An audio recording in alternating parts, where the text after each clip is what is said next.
Lewis Hart from the Ring Magazine here with the Ring Magazine's very own Mike Coppinger here in Riyadh, Saudi Arabia, ahead of a stacked card on Saturday night as a part of the Ring 4. Look, Mike, it's back-to-back big fight weeks, so there's a lot to digress, but how are you feeling? How are things?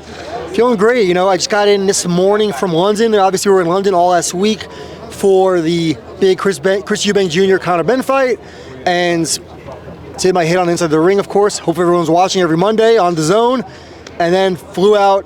Got here in the morning and slept till about 3 o'clock. Got to get on schedule. You know, we have an early morning or late evening on Saturday for the fight. So, yeah. Well, look, let's touch on Saturday just gone. Conor Benn avenges his defeat to Chris Eubank Jr. What did you make of the fight? Was you surprised by the outcome? You know, I'm really disappointed to see everybody discrediting Conor Benn, trying to say that Eubank was weight trained. And look, yes, Eubank did look weight trained. That's fair to say. But I think it's a bit revisionist. You know, he fought and made the weight in April, and maybe it was tough this time. Maybe Conor Benn took a lot out of Eubank. That was a brutal fight, and I was so impressed by how disciplined Conor Benn's approach was on Saturday. I mean, there was a moment in round one when Conor Benn landed a big overhand right. He got reckless for just a second, then he stopped himself. So measured performance from Conor Benn. And let's not forget, Conor Benn was a guy, right, that a lot of us thought was a rising star just a couple of years ago, scoring some big knockouts at 147. I think he looked damn good on Saturday. Explosive first step, feints, the jabs, and I want to see what he does at 147 now. I know you mentioned there about sort of the performance, but do you think it's right to talk about, you know, Chris being potentially, you know, dehydrated out there, or not the best, you know, clearly not the best version of himself in there, given the damage he took, especially in the first fight as well? Is that a right, I guess, opinion to make? I think anyone can make any opinion they want, and I think it's fair to say both things, but I think it's okay to say that as long as you're saying it in the context of how good Conor Benn was. This was not like Conor Benn fought the same way as he did the first fight. He didn't. You could tell that he really took it to heart. His body looked better, and again, the jab, the feints, the footwork, it was a very measured performance. And what I liked most about it, right, is he was winning going away, right, Lewis? And Conor Benn stepped on the gas in round 12, went for the knockout, almost had it, 2 knockdowns. I love when fighters go for it when they're up on the cards. Yeah, definitely. Look, and just touch on Conor Benn there now.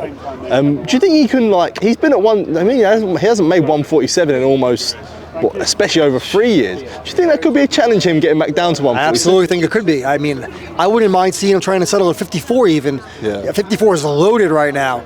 But you look at Sebastian Fundora and even Keith Thurman, right, who was supposed to fight Fundora. That fight might be rescheduled, might not be. You have some guys that are thinking about coming back, like Errol Spence Jr. and Jermell Charlo. And then, of course, you have the big dogs, right, Virgil Ortiz and Boots Ennis. So 54 is stacked.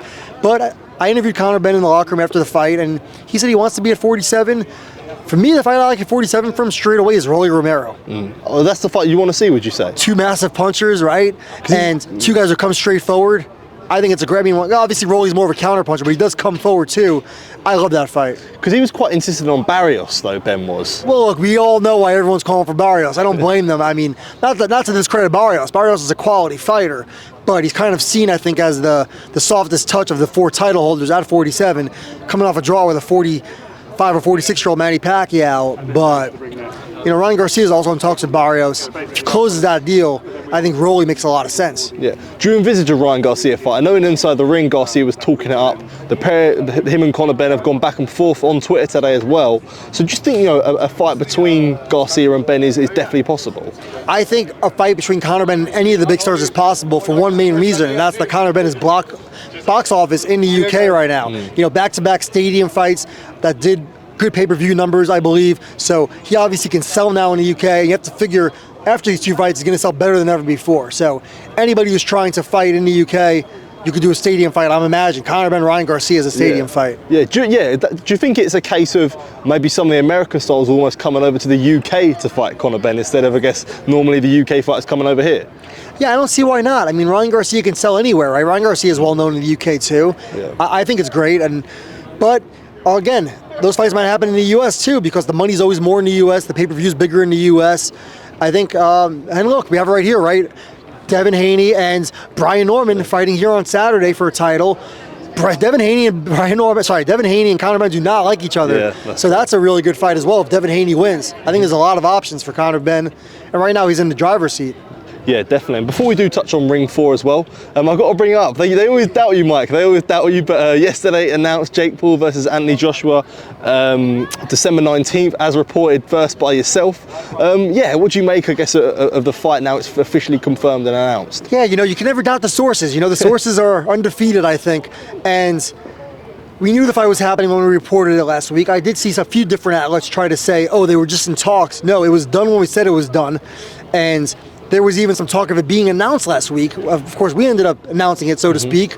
And again, I see a lot of people not giving Jake Paul his props. I think you have to give him props. If you've been critical of his opposition, as I have, right? He was going to fight Gervonta Davis in an exhibition, 135-pounder. You have to give him props because even though he's making a lot of money, who wants to fight a scary puncher like Joshua? So I think it's a great event. This is the first Jake Paul fight I'm genuinely excited to watch, and fair play to him. Putting a weight limit on AJ though, what do you make of that? Is that a bit ridiculous? I don't mind it. I really don't. And again, I'm not a big fan of weight restrictions. I hated it when Gervonta Davis did it to Ryan Garcia. I didn't like it when Mayweather did it to Canelo. But he said 245 pounds. It's not like Anthony Joshua was going to come in at 285 pounds, right? Maybe he comes in 255 sometimes, 250. If he has to lose a few more pounds, so what? Yeah. He has a lot more experience than Jake Paul. Jake Paul is biting off a lot more than he can chew, and he's probably going to come in at like 225 anyway. Yeah. Anthony Joshua will be lighter and quicker. We've seen him weigh 245 many times.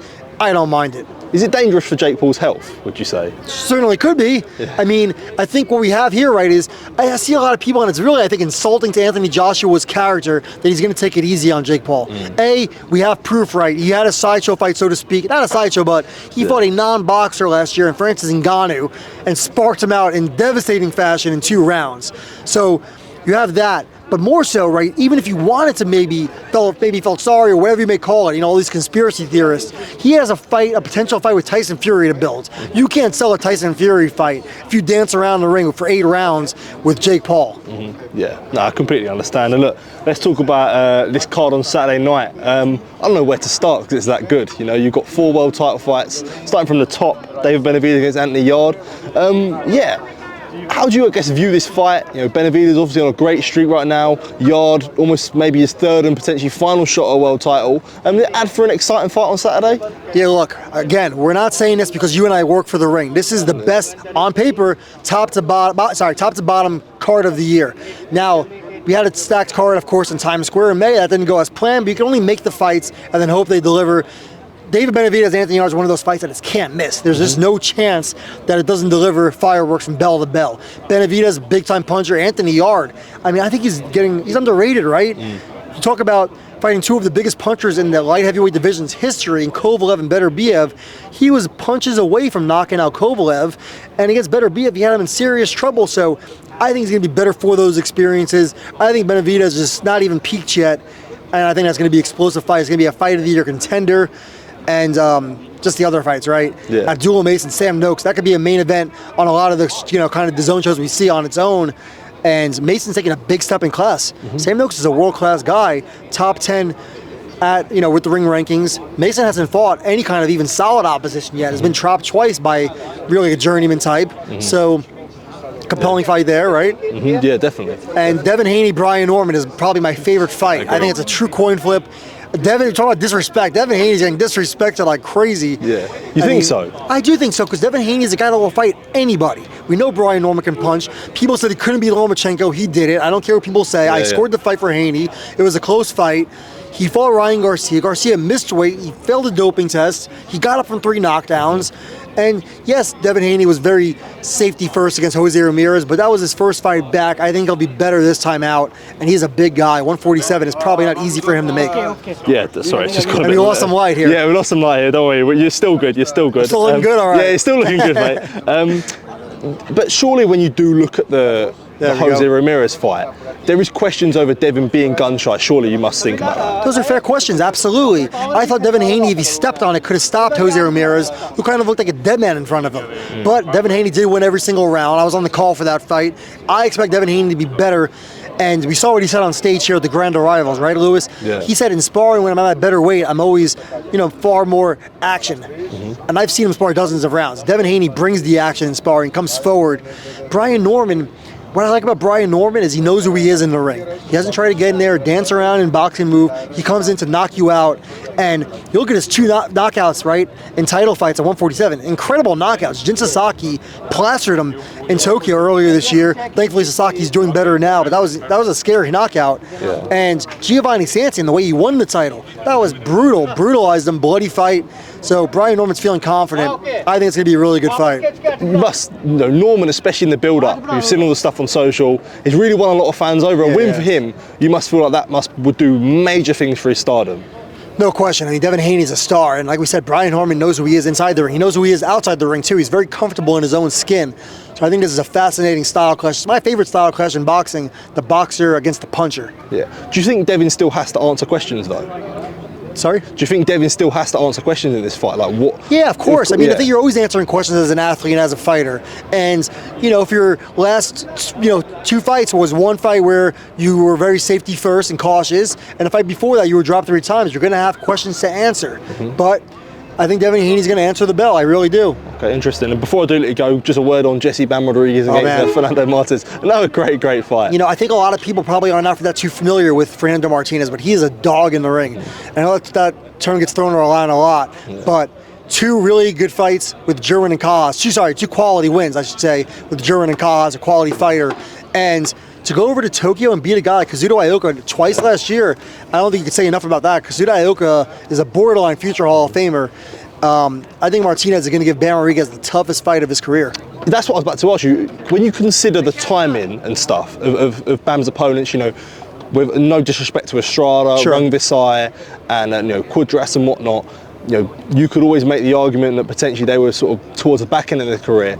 Is this the toughest fight because Puma's basically in his prime, essentially? Yeah, look, of course that's the reason, right? For Juan Francisco Estrada is first ballot Hall of Famer, no question. He's an all-time great. But long in the tooth, same for the other guys you mentioned, Rung Visai, Quadras. Martinez is in his prime, and he comes straight forward, lots of pressure. That could end up being actually the fight of the night. I think that fight and Benavidez Yarde are going to be competing to steal the show. Brilliant. Well, I can't wait for it, Mike. Always a pleasure to catch up with you. Always good to see you over the last 2 weeks. I'm sure we'll be catching up sometime soon. Appreciate it. Thank you, Lewis.